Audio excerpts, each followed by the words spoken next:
So what is NAT? NAT is a mechanism.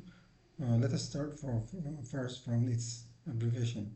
So NAT means it is a network address translation. As the name suggests, there is some kind of translation. So what kind of translation are we going to make? We're going to discuss it. So in this topic, we are going to discuss about the NAT operations. So first we'll discuss what is the purpose and function of NAT. Then we'll discuss about the operations. Then we'll discuss about the advantage and disadvantage. And also on the second part we'll discuss about the configuration part. So how do we configure them? We're going to discuss it on the configuration part. Then there are different types of configuration. The first one is static. The second one is dynamic. And also there is a kind of port address translation. So these are the main topics we're going to discuss today. So in the first place, there are IPs. So these IPs, the IPs that you see here are used by the organizations. So organizations have an IP address. Wherever you go, you will see these numbers in most of the organizations that have multiple PCs because they cannot purchase public IP address. So in general, IPs are divided into private and public. So you do remember that IPs range from 0 up to 255. So you can see that only 10, 172, 192 have been used. So the other numbers starting from 0 up to 259, some of them have been reserved for other purposes, but in general, these numbers 10, 172, 192, just with this up to the specified range, you can see that class A will have many range starting from 10, 0, 0, 0 up to 10 to 155, 155, 155. And the similar goes to other IP addresses. So we call these IP address ranges, we call them what? Private IP addresses. So these are usually known by the RFC 1918. This is the name that has been suggested, but in short, in order to remember them, you can remember them by this number. So this is a very critical number that you need to remember rather than remembering this range. In short, any number which have been assigned through this number, through this range, we call them what? Private IP addresses. So why do we need private IP addresses? We will discuss it. But remember that class A have one IP, that's 10. Class B have one IP, 172. Class C one IP have 192. Up to these numbers, up to the specified range, can be called private IP addresses. For almost all organizations use these numbers in their company. So we have said previously that there are two types of IP addresses. The first IP, we call them what kind of IP? We call them private IP address. The second of IP, we call them what? Public IP address. What are the private IP addresses? They are 10, 192, and 172. These numbers are usually called private IP addresses. So what is the main difficulty of using the private IP addresses is that they cannot be routed over the internet. That means they cannot go outside through the internet. So if any packet which have the numbers 192, 172 and 10, these numbers cannot go outside of a company. So if you want to use an internet, you cannot use with these numbers or with the previous IPs. With these IPs you cannot use an internet. So in order to use an internet, you need to use a public IPs which are different from these numbers, from the 10 and so on. So if you are using a private IP addresses, if you want to use an internet, you need some kind of translation. So that's what we call NAT. So what is NAT? NAT is what? It is a kind of translation that will translate between what and what? That will translate from the private IP addresses into public IP address. So this kind of translation, we call it what? We call it NAT. So you need to have centrally a NAT router in between. So the NAT router is what we call it a translator. It will translate the private IP address into the public IP address. So this kind of translation. Why do we need to translate in the first place? The purpose that we needed to translate it because we want our packets or our information to access an internet. In order to access an internet, an organization need to have at least one public IP address. So this kind of translation of the private IP address into public IP address, we call them what? Translations. So usually NAT is used to translate what? You have a private IP address into a public IP address. So that your packets, your message will be sent across the internet. One of the advantages of the NAT translation is if you have one public IP, or for example, universities, many organizations, usually they will purchase one public IP addresses. So that a single IP address can be used to be translated by the multiple, even thousands of private IP address. So 1,000 private IP address can be translated into a single public IP address. So in general, we have already said that NAT is used for what purpose? Translating the inside. That's what usually we do. The inside company IP address, that's the private IP address, into public address. One of the advantages of a NAT is it hides the internal IPv4 addresses. So even if you are able to communicate with the outside world using the private IP addresses, but the outside world does not detect your IP addresses. So you have multiple networks.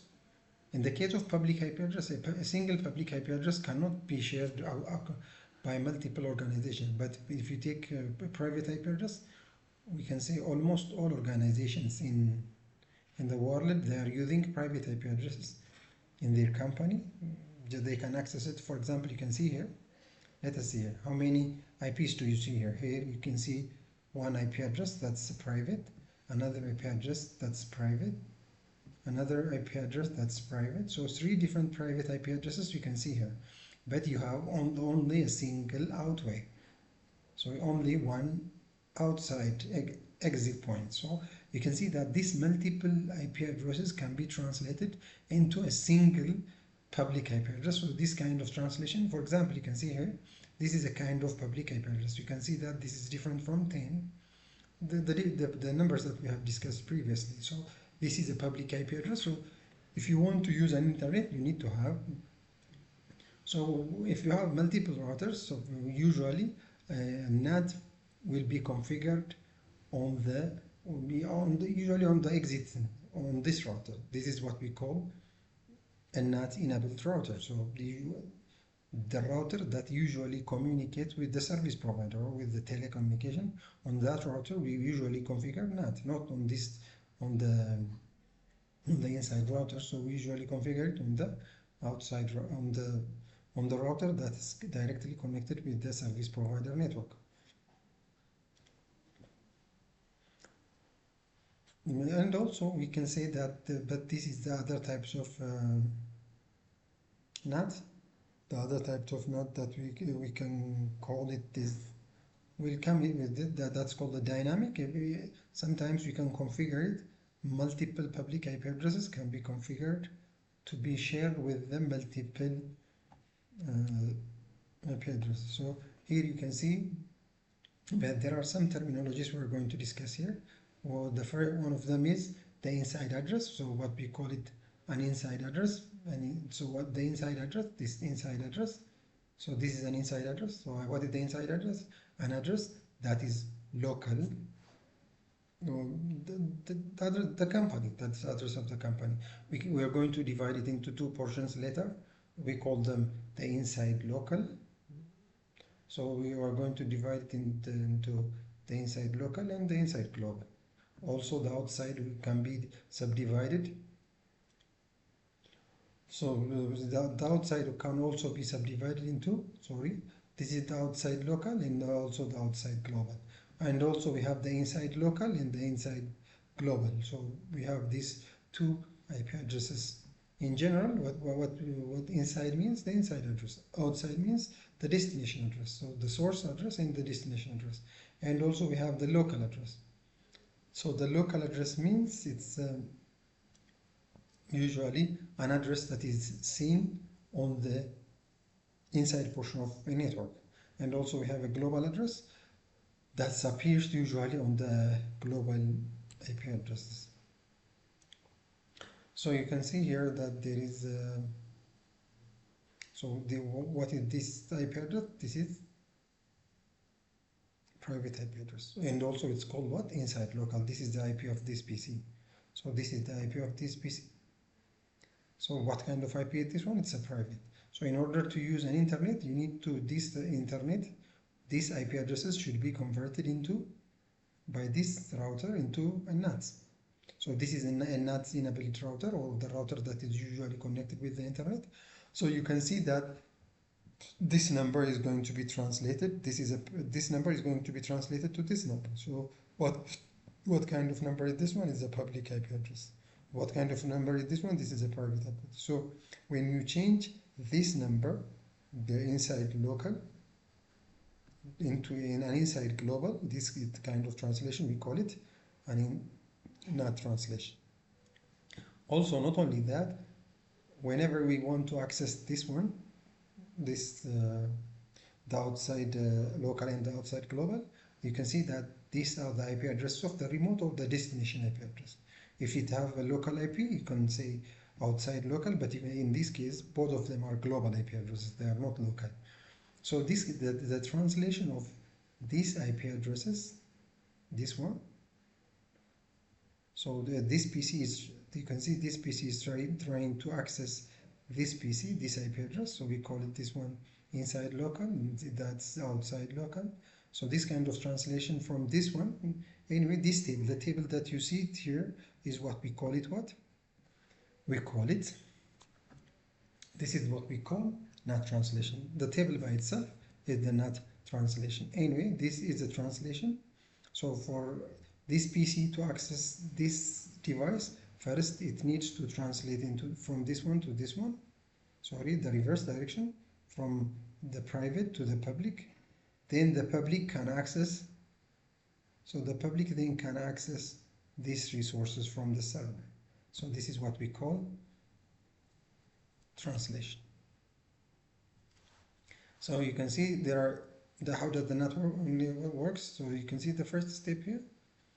The first step is what? This IP, this is the first step. The first step is this PC having this IP address is trying to access this web server here, the web server which is here. But before going out, this IP address need to be converted into a public at this router. So this need to be converted to the public IP. So that is the first step. So the first step is private IP addresses, or the internal, sometimes we call them the private IP, need to be converted into public. So you can see this IP need to be converted into this one. So this is the first step. So the second step is what? Translating the public. Then you can send your request. So after having a public IP address, then you can send your request to the server. So only if you have a translated IP address, you can request the remote server. Then you can request what? The server can be requested using the public IP address. You cannot request the server with this IP address. You can request the server with this IP address. The server can be requested any kind of information. So then the third step will be translation. So what is the static translation? Static translation is usually when you assign one public IP address to one private IP address. So whenever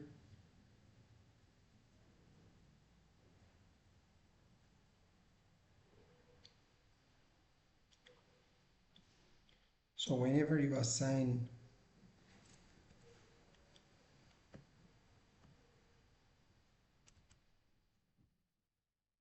whenever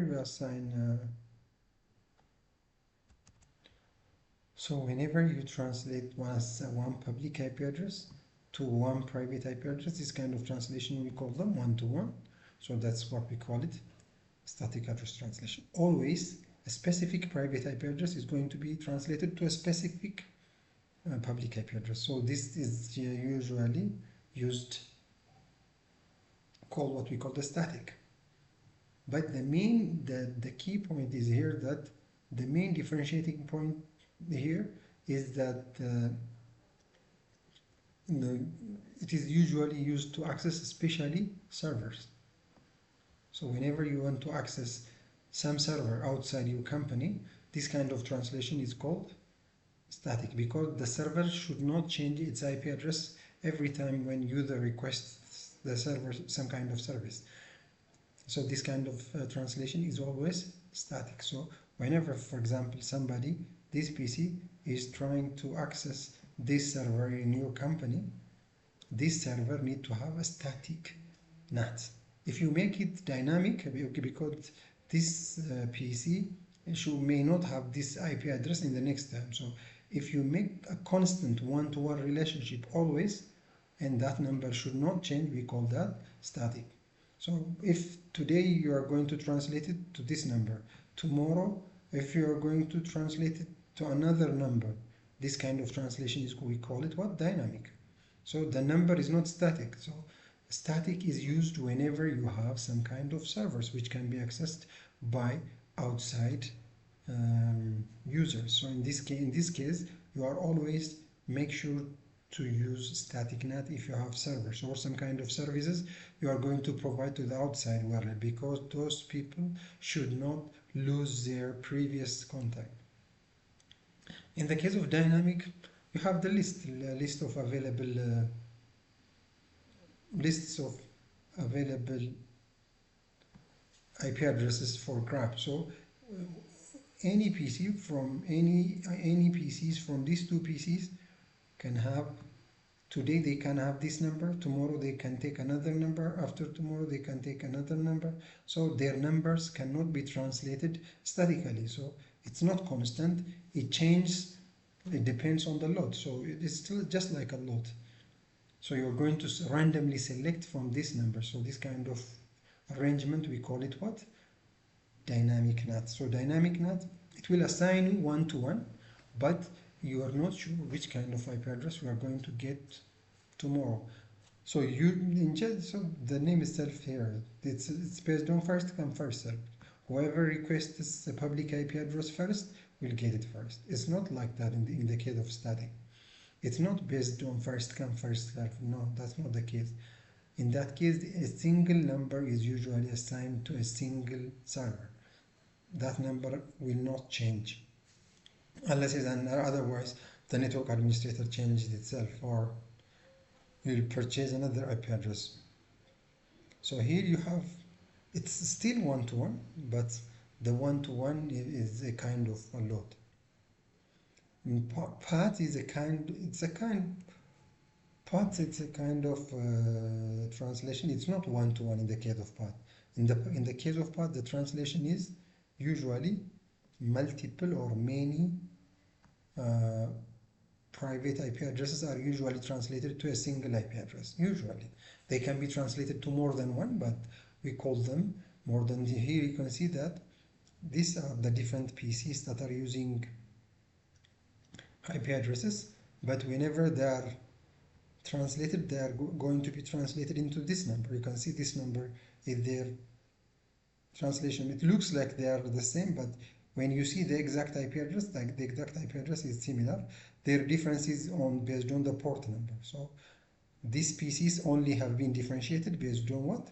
Based on their IP. You can see their IPs are the same. That means this PC and this PC, they are going to be translated to the same number. You can see both of them have been translated to the same number. Only the change is in what? In port number.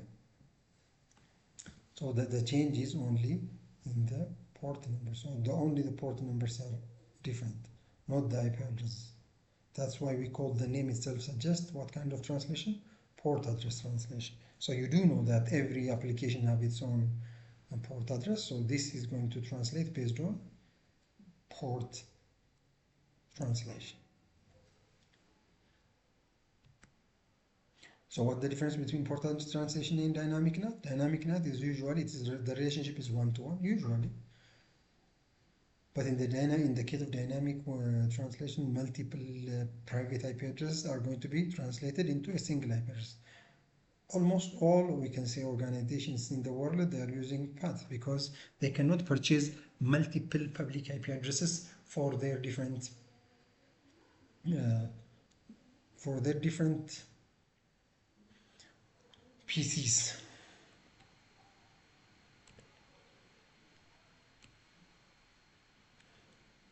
So when we compare NAT, comparing NAT and PATH, so we say that both dynamic and static NAT, they translate based on what? One-to-one relationship, usually, both static NAT and dynamic NAT. So the difference here is PATH usually uses port numbers so that one public IP address can be used for multiple IP addresses. So I think you do remember that PATH will have what? How many? It can have up to 65,000 port address translations. So a single IP can have up to 65,000 different port addresses. So in the case of static NAT, you have one-to-one basis. In the case of the PATH, you use what? Port numbers will be used. Only one public IP address is going to be shared for multiple private IP addresses. But they are differentiated based on what? Based on the port number. You do know that TCP will have a different port number, UDP will have a different port number, ping or ICMP will have a different port number. So you can see here, this is NAT. So you can see that a single IP address being translated to a single public and private are one-to-one. So there is no sharing of a single IP. But here you can see all of them have the same IP address. The only difference is their port number. So this is why we call. So different PCs have been assigned a single. So these are PCs, different PCs that have been assigned a single IP address. So this kind of translation, we call it what kind of translation? We call it port address translation. So what are the advantages of NAT? The advantages of NAT are what? The advantage of NAT are, the first one is conservation of public IP address. So now we have so many PCs, everything is requiring an IP address. So the IP address has already finished its the range of IP address, we can say almost. Only the NAT is that has made that the public IP address has been conserved. So companies only need to purchase only one IP address. The second one is flexibility. So flexibility will be provided to the public network. So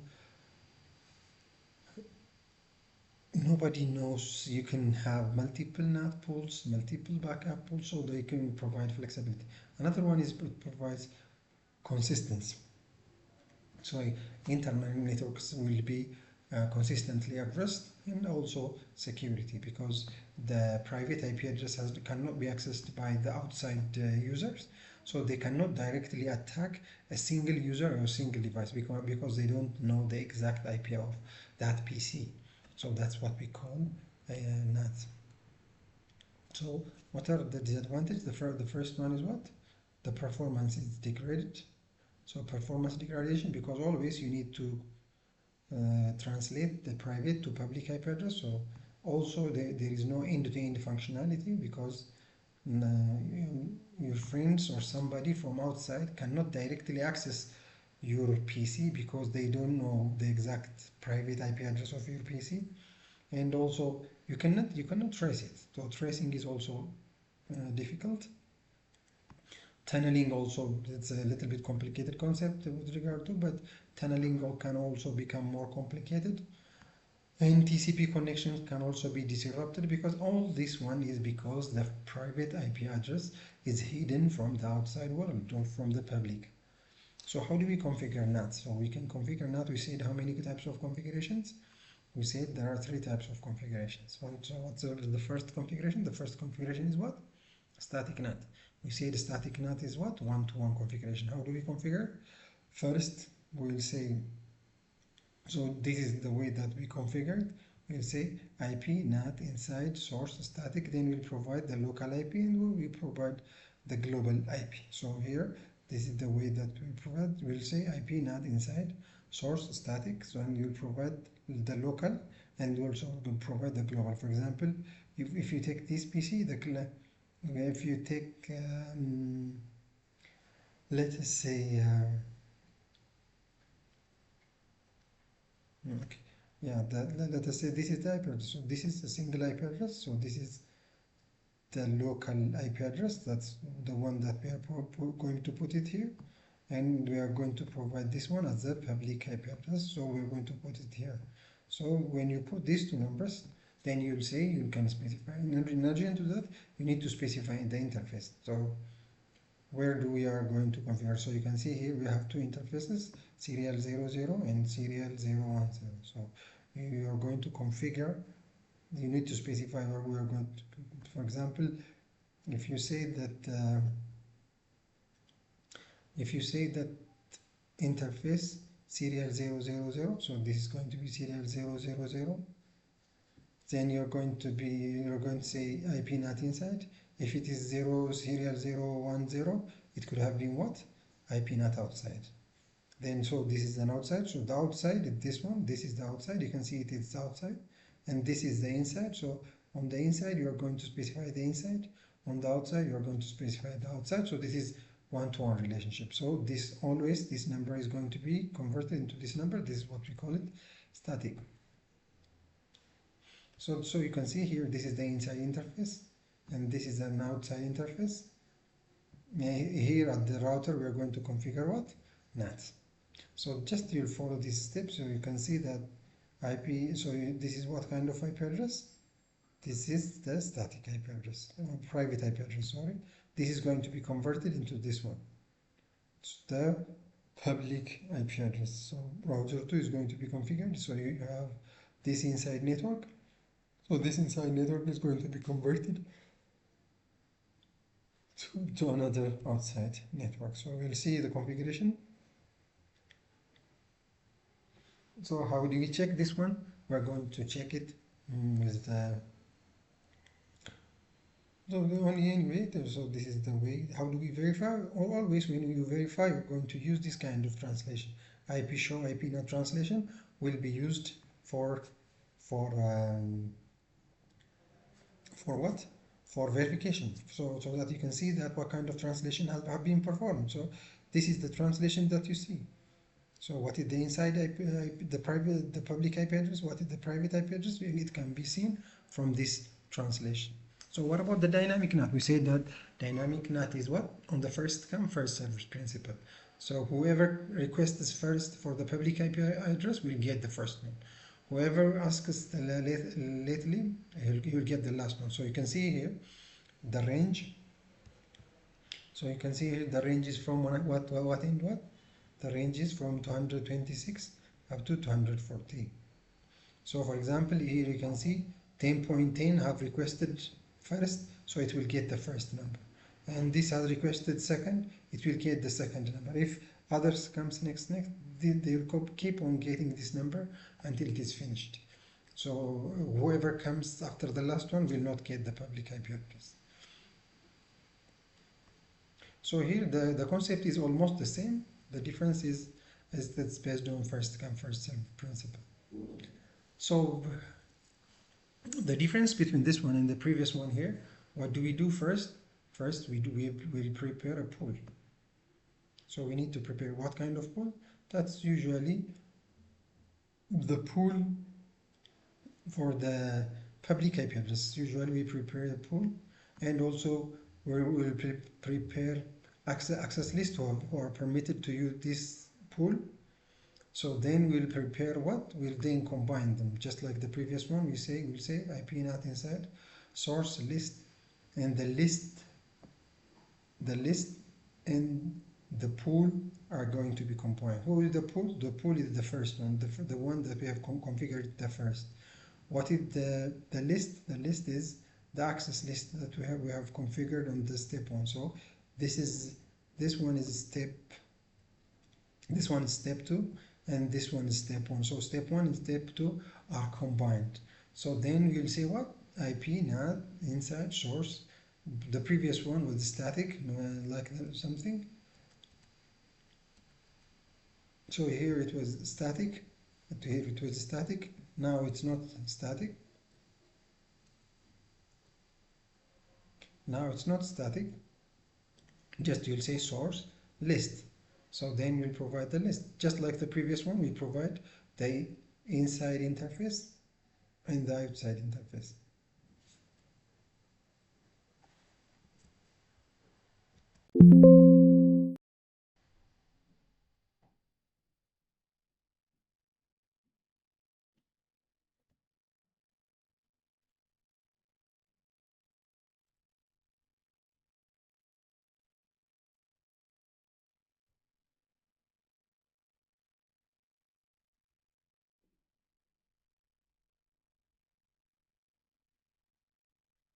You can see here, here you can see. So this is the inside, and this is the outside. So whoever comes first, so what are the steps? The first step is what? We'll define the pool. So what is the name of the pool? The name of the pool is NAT pool 1. So the name of the pool is NAT pool 1. This is the NAT pool 1. It will have the range. So the range is from this number up to this number. You can see. So this is the range. Then we'll prepare what? The list. So you can see the list, the number of the list number is 1. So we combine. So we have prepared the pool. We have prepared the list. We're going to combine the list in the pool here. So combining the list in the pool together here, we can configure them. Then we'll say this is NAT inside. So you can see this is serial 000 is the NAT inside, and this one is the NAT outside.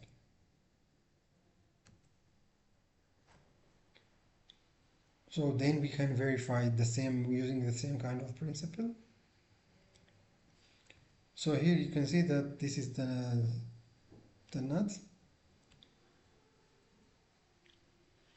So in the case of path is almost similar with regard to, we can say that it's almost similar with the dynamic NAT, except now we are going to say what kind of thing? We're going to say overload.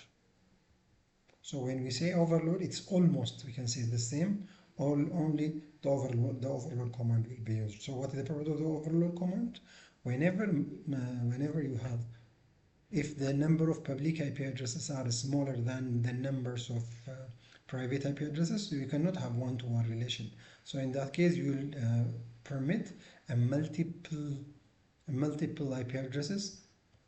So multiple IP addresses can be translated. So multiple private IP addresses will be translated to a single IP address. So in that case, we call it what? We call it path. So how does the path differentiates? It differentiates based on the P, that's port number. So that's what we call it. So how do we configure? You can see that it is almost the same with the dynamic NAT, almost the same. You can see the same specification of pools. We can the same specification of access list. Then you will have what? IP NAT inside. Then you are combining both of them. List 1, that's access list 1, number 1, and pool, the NAT pool 2, they have been combined together. Then you'll have the same configuration. But if you have a single, if then the IP address is a single, so if you have a single IP address, then in that case, you're going to say you don't have the public IP address, so that just you don't have the pool, so you'll skip the previous step 1. So you start from the access list, then you'll provide who have been permitted, then you will provide the access list number. In this case, you'll provide an interface. So you're going to provide an interface.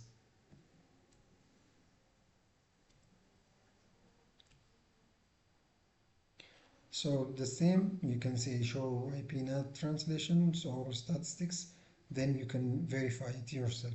How do you verify? You can see that you can see from here that a single public IP address is used by two different PCs. So two different PCs are sharing a single IP address.